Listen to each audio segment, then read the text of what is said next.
Biden had a medical checkup and everything was fine. Oh boy.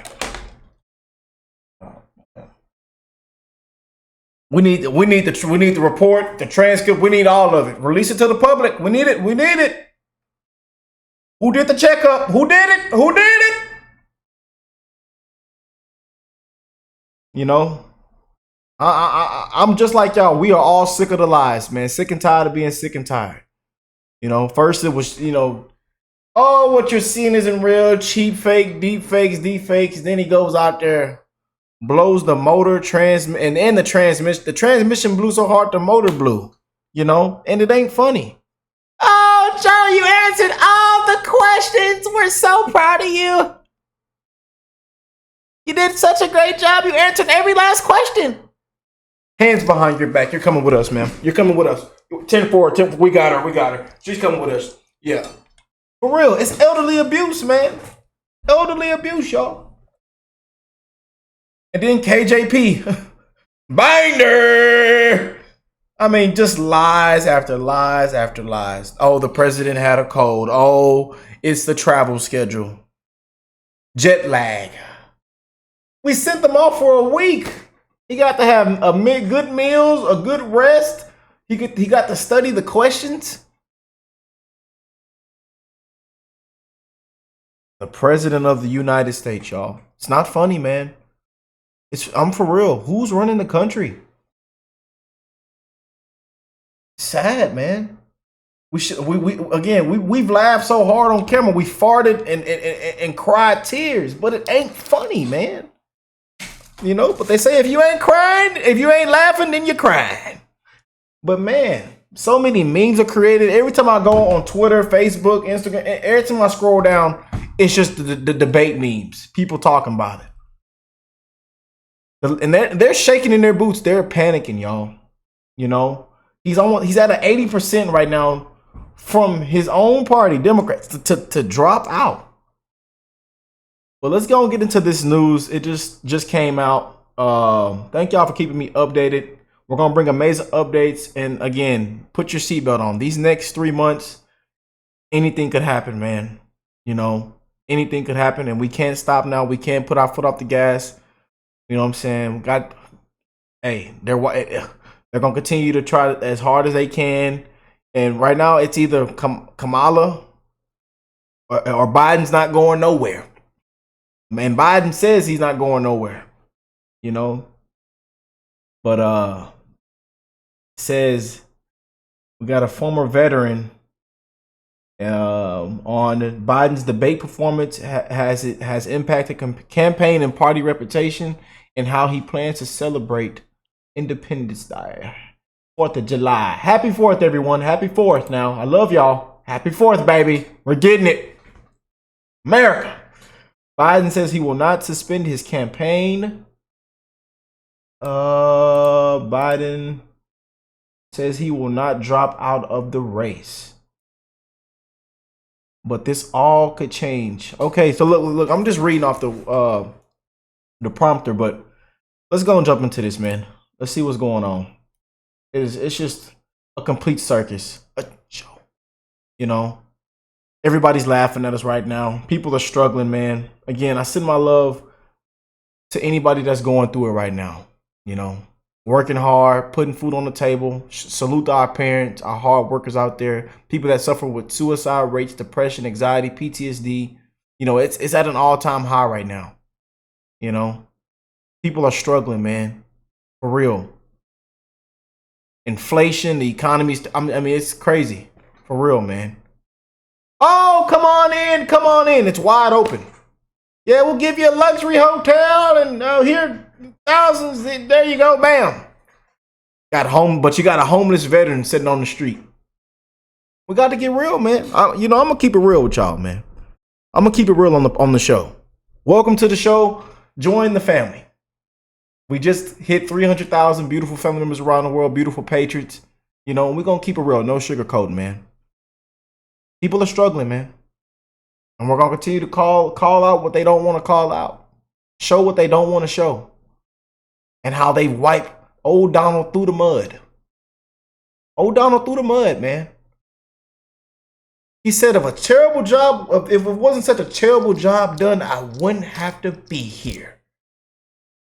I could be somewhere nice, enjoying the rest of my life. And I think that was the best part of the debate. Let me know your favorite part of the debate. Comment down below, man. And comment down below Trump 2024. Check it out. An Iraq War veteran and former U.S. Congressman Doug Collins. Doug, good morning to you. No shortage of news on this 4th of July. And we are hearing that President Biden told governors yesterday that he did, in fact, have a medical checkup after the debate. And the medical checkup turned out fine, according to him. But politically, he is not fine. So what do you think is going to happen here? Will he be able to turn this ship around? Well, it's going to be very difficult, Carlin. Good morning. Happy 4th to everybody. This is Happy 4th, man. And salute to all our veterans, baby. Salute to all our veterans, man. I love y'all. And we send our love and condolences to all the families out there, man. All the friends out there. There are tons that watch this channel. Tons of veterans, man. Tons of people that suffer with suicide rates, depression, anxiety, PTSD every single day. And I've talked to tons a part of this family on this channel. It's real.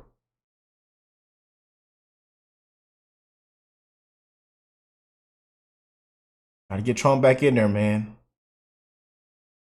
Because we're all about peace. Peace and love, baby. There shouldn't be any wars. A great day for our country, but it's not a great day for Joe Biden. Let's just face it. He is facing a lot of problems. The problem is the Democratic Party and the media enablers caused this. And if he could have gotten out in November, October, November, December last year, when we all talked about this and saw the problems, he could have been looked at as a Democratic leader and a statesman, and it would have been remembered fondly. Now, if he gets out, he's remembered for a dementia-riddled, appearing debate performance that makes him look very weak and very defeated. The other issue here is no matter what they say, they've got a real structural problem within the party of getting him off the ballot, even if he agrees, and then either transferring the money, the massive amount of money that's been raised, to either Vice President Harris, which is the easier route, or it was almost impossible to transfer that to anybody else. So really, they've got a problem. And the real issue here no longer, I think, is Joe Biden. The real issue is trying to win the House, which they're up against, and also trying to keep the Senate from flipping to Republicans. That's the bigger issue that you're seeing the rumbling on the Hill about. Yeah, so you mentioned the transfer of campaign funds, which could be a huge issue. The other issue is Axios has a piece out. Some DNC delegates want more time before nominating Joe Biden. These delegates are pledged but not promised to the president. So they're saying we don't even know what to do in the next coming weeks. They could be casting votes as early as the first week of August. So do you foresee that being a big deal? It is a huge deal because the Democratic Party and basically their arrogance decided that they were going to do a late presidential nomination process, which kept them off the ballot in Ohio.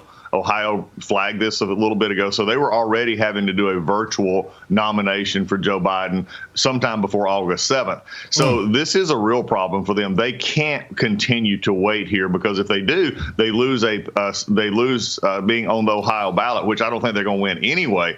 But it does take the possibility of those electoral votes off. So yeah, they can't wait a lot longer here. This is, like I said, this is a 5-alarm fire for them. But it all goes back to Joe Biden, and frankly, it goes back to all the media you talk about. Axios, all these others who just, and the New York Times, others who just covered for him for so long. Yeah, it's so true. And now with a week of reflection, you see the debate, and then you see everything that has transpired after the debate, where President Biden didn't talk to congressional leaders or governors until yesterday.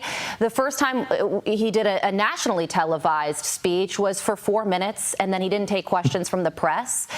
And then also he had this campaign event in McLean, Virginia on Tuesday, where he admitted to being tired because of his overseas travel and saying that he fell asleep on the stage. I mean, his last time he took an overseas trip to Europe was 13 days before the event, the debate. So some would say that the cleanup from the White House has even been messy. Yeah, I think frankly, I believe it's actually been worse than the debate itself, and from a political perspective. The debate itself just showed America where he was struggling. Worse than the debate itself. cover-ups, the cleanup. The cleanup on sort of aisle 5 is the problem here, because this is basic political 101. You know, it goes back to an old Democrat from the 80s, hang a lantern on your own problem, Tip O'Neill. He didn't do that. They insulated themselves. They got defensive. They started talking to each other. And what happens in that regard is that you lose your very ones that you need, and that is the members on Capitol Hill, your senators, your governors, your House Representative members across the country. And when you don't have conversation with him, and from what I was hearing from members, there was none of that going on to allay them of their fears or worries, because again, at the end of the day, every member who's elected worries about their own election first, then the election of someone else. So when they were not being assured that President Biden was going to provide the cover, if you would, in the elections in the fall, and nobody was talking about it, to me, the post-debate problems in the White House showed the problems of the Biden administration, that they're very good at leftist policies, but they're really, over the last little bit, have become more concerned with propping up Joe Biden than actually being a political machine that you would expect from an incumbent president. Yeah, man, and everything appears to be riding on the interview that he's doing tomorrow, and also the NATO press conference next week. My goodness, the pressure couldn't be higher. If he screws those two things up, we're in even a greater uncharted territory than we are right now. But Doug, you did mention that it is a great day for this country. It's the 4th of July. Happy 4th, baby! As an Iraq War veteran yourself, salute how our will you vets. be celebrating today, and what's your message for us? Well, we're going to be celebrating with family and friends. And I just want to remind everyone that this country is an amazing country. It's an excellence. It's a place that we love together. And it's noted for its diversity, our coming together. And no matter how much political we fight, no matter how much everything may be seemingly at times at odds, let's remember what kind of country we've been blessed with, that I believe over 200 plus years, God has given us the greatest place in the world to live. Let's remember the good things. Let's celebrate those things and celebrate those around us. And then that's what makes us great. It is a great. Amen, y'all. One love, baby. To the human race, man. One love. Happy 4th, y'all. But hey, we're going to be bringing amazing updates. So if you are new here, make sure you subscribe to the channel, man. We're going to be calling it like it is. You're seeing what's going on. Taking in a lot of reactions that you guys are sending, clips and links and stuff that you're sending in. So don't be afraid to send me stuff. We're going to be sending out more mega hats. A lot of y'all are going to get your hats this week. A lot are out for delivery. And then my special request are going out for a couple of y'all that wanted special requests are going to be going out hopefully by tomorrow or Saturday. I think they're going to be I'll have it finished by Saturday.